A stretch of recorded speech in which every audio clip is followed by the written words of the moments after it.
नमस्कार साथियों, मैं हूं डॉक्टर पूजा भट्ट विश्वविद्यालय के गृह विज्ञान विभाग से। साथियों, जैसा कि आप जानते हैं कि हम लोग 1 से 7 सितंबर तक हर वर्ष न्यूट्रिशन वीक का आयोजन करते हैं। तो इसी श्रेणी में मैं पूजा भट्ट आज आपके समक्ष मधुमेह में आहार नियोजन के संबंध में व्याख्यान प्रस्तुत कर रही हूँ।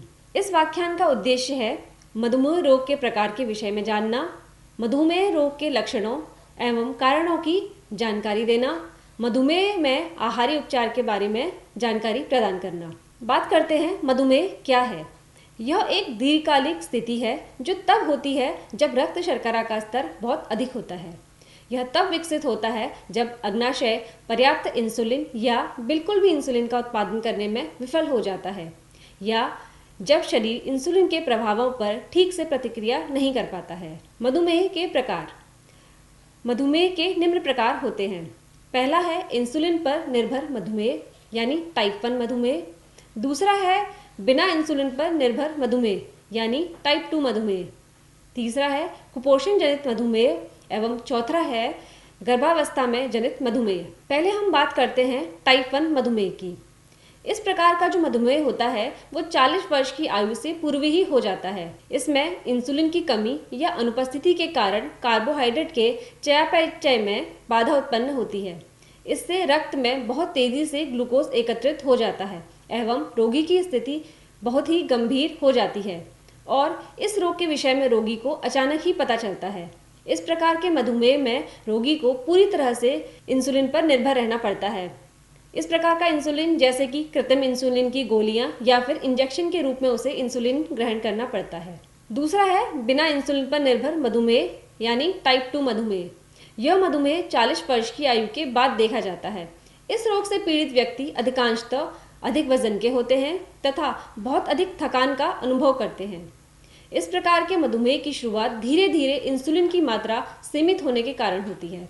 इस प्रकार के मधुमेह रोगी को उचित आहारीय उपचार लेना चाहिए। इस चित्र के माध्यम से आप समझ सकते हैं कि किस प्रकार से एक जो स्वस्थ व्यक्ति है उसके शरीर में इंसुलिन कार्य करता है, जबकि टाइप 1 और टाइप 2 जिनको मधुमेह होता है उन व्यक्तियों के शरीर में इंसुलिन सही से कार्य नहीं कर पाता है। इस चित्र में आप देख सकते हैं कि किस प्रकार एक स्वस्थ व्यक्ति का अग्नाशय इंसुलिन के प्रति प्रतिक्रिया देता है, जबकि टाइप 1 और टाइप 2 में किस प्रकार से इंसुलिन की कमी एवं उसके रेजिस्टेंस के कारण इंसुलिन का अवशोषण नहीं हो पाता है। इसके बाद हम बात करते हैं कुपोषण जनित मधुमेह के विषय में। प्रोटीन ऊर्जा कुपोषण की स्थिति में यकृत द्वारा सही से क्रिया न करने पर इंसुलिन के स्राव पर भी असर पड़ता है, जिसके परिणाम स्वरूप कुपोषण जनित मधुमेह हो जाता है। चौथा है गर्भावस्था जनित मधुमेह। कई बार गर्भावस्था में कुछ महिलाओं को रक्त में ग्लूकोज बढ़ जाता है। इसे गर्भावस्था जनित मधुमेह कहते हैं। यह अल्पकालीन होता है और आहार में परहेज करने पर इस पर नियंत्रण पाया जा सकता है। अब हम बात करते हैं कि मधुमेह के लक्षण क्या होते हैं। इसका पहला लक्षण है बहुमूत्रता यानी पॉलीयूरिया। इसमें व्यक्ति को बार बार पेशाब आती है। दूसरा है अधिक प्यास लगना। इसमें रोगी का जो मुंह है वो सूखने लगता है और उसे बार बार पानी पीने का मन करता है। तीसरा है भूख में वृद्धि। इसमें रोगी को बार बार खाने की इच्छा करती है और उसकी भूख काफ़ी बढ़ जाती है। इसका एक और लक्षण यह है कि व्यक्ति सामान्य रूप से कमजोरी महसूस करता है और उसके भार में भी कमी आ जाती है। इसका अगला लक्षण है कि घाव का बहुत धीरे से भरना, क्योंकि ग्लूकोज की अनुपस्थिति में जीवाणु तीव्रता से वृद्धि करते हैं और चोट लगने पर जो चोट होती है वो आसानी से घाव भरता नहीं है। इसका एक लक्षण यह है कि व्यक्ति की जो दृष्टि है वो धीरे धीरे धुंधली होने लगती है। हाथों या पैरों में सुन्नपन या झुंझुनी होना भी मधुमेह का एक लक्षण है। बार बार त्वचा या योनि का बैक्टीरियल संक्रमण भी इसकी एक निशानी है। अब हम बात करते हैं कि मधुमेह में क्या क्या जटिलताएं होती हैं। ग्लूकोज का सही रूप से चयापचय न होने के कारण शरीर में पर्याप्त ऊर्जा उत्पन्न नहीं होती है, तो इस कमी को पूरा करने के लिए वसा का ऑक्सीकरण तेजी से होने लगता है। यकृत में कीटोन बॉडीज बनने लगते हैं एवं रक्त में एकत्रित होने लगते हैं। कीटोन बॉडीज जो होती हैं वो अम्लीय प्रवृत्ति की होती हैं और शरीर में अम्लीयता को बढ़ा देती हैं। इसमें रोगी को मूर्छा आ जाती है और कई बार रोगी जो होता है वो कई दिनों तक मूर्छित अवस्था में पड़ा रहता है और इस अवस्था को डायबिटिक कोमा भी कहते हैं। मधुमेह रोग की तीव्र अवस्था में नाड़ी संबंधी विकार भी उत्पन्न हो जाते हैं, जैसे पागलपन, चिड़चिड़ापन, विक्षिप्तता इत्यादि। मधुमेह के कारण आंखों के स्वास्थ्य एवं रोशनी पर भी प्रभाव पड़ता है। आंखों में उपस्थित रक्त कोशिकाओं में रक्तस्राव होने लगता है। इससे अंधापन होने की संभावना भी बढ़ जाती है और कभी कभी आंखों की जो दृष्टि है वो धुंधली हो जाती है। इसके अतिरिक्त इसमें हृदय रोग होने की संभावना भी बढ़ जाती है और जो गुर्दे की क्षति है वो होने का भी इसमें संभावनाएं रहती हैं। त्वचा का संक्रमण एवं गैस्ट्रोपेरेसिस भी इसकी एक जटिलताओं में से एक है। यह एक ऐसी स्थिति है जिसमें पेट की जो मांसपेशियां हैं वो कमज़ोर हो जाती हैं, जिससे पेट को खाली करने में देरी होती है और इसे पेट का लकवा भी कहा जाता है। इसके अतिरिक्त मसूड़ों का रोग भी मधुमेह के रोगी को हो सकता है। अब हम बात करते हैं कि मधुमेह का आहारीय उपचार। मधुमेह से ग्रसित रोगी उपयुक्त उपचारात्मक आहार द्वारा एक सामान्य जीवन व्यतीत कर सकता है। आहार द्वारा मधुमेह का उपचार करते समय यह ध्यान रखना आवश्यक है कि आहार से प्राप्त ऊर्जा रोगी व्यक्ति के कुल शारीरिक ऊर्जा मांग से 5% कम हो। तो इसमें हम सबसे पहले बात करेंगे कैलोरी यानी ऊर्जा। अलग अलग वजन मधुमेह के रोगी अलग अलग क्रियाशीलता वाले व्यक्ति को दी जाने वाली कैलोरी की मात्रा भिन्न भिन्न होती है। व्यक्ति ऊर्जा कार्बोहाइड्रेट, वसा तथा प्रोटीन से प्राप्त करता है। विभिन्न प्रकार के व्यक्तियों में इन तीनों पोषक तत्वों को घटा बढ़ाकर ऊर्जा की पूर्ति की जाती है। जैसे कि मोटे व्यक्ति के आहार में वसा की मात्रा कम कर दी जाती है तथा प्रोटीन की मात्रा बढ़ा दी जाती है।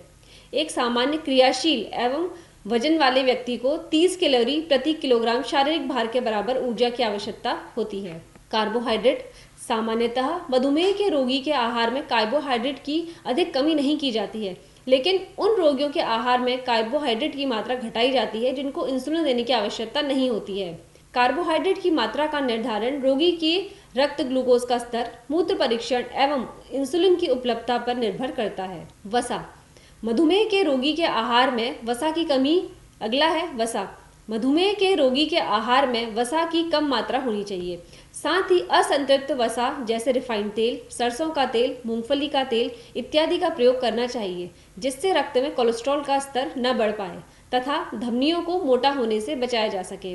रोगी को बिना मलाई वाला दूध अथवा टोन्ड मिल्क व उससे बने उत्पाद ही देने चाहिए। शरीर को आवश्यक कुल ऊर्जा का 30% भाग वसा से ही प्राप्त करना चाहिए। अब हम बात करते हैं प्रोटीन की। मधुमेह के रोगी को प्रोटीन की उतनी ही आवश्यकता होती है जितनी कि एक स्वस्थ व्यक्ति को। इसलिए आहार में रोगी को आवश्यकता अनुसार प्रोटीन देना चाहिए। सामान्यतः ऊर्जा का 15 से 20% प्रोटीन द्वारा पूरा होना चाहिए। मधुमेह में रोगी की प्रोटीन आवश्यकताएं शारीरिक स्थिति के अनुसार 1 से 1.5 ग्राम प्रति किलो शारीरिक वजन तक हो सकती हैं।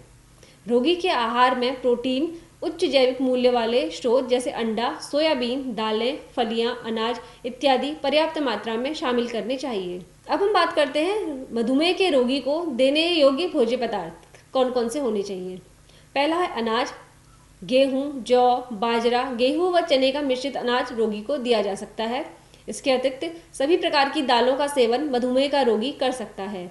सब्जियां, सभी प्रकार की सब्जियां विशेषकर करेला एवं परवल मधुमेह के रोगी के लिए अच्छी मानी जाती हैं। फल, जामुन, संतरा, अमरूद, अनार एवं बेर आदि मधुमेह के रोग में दिए जा सकते हैं।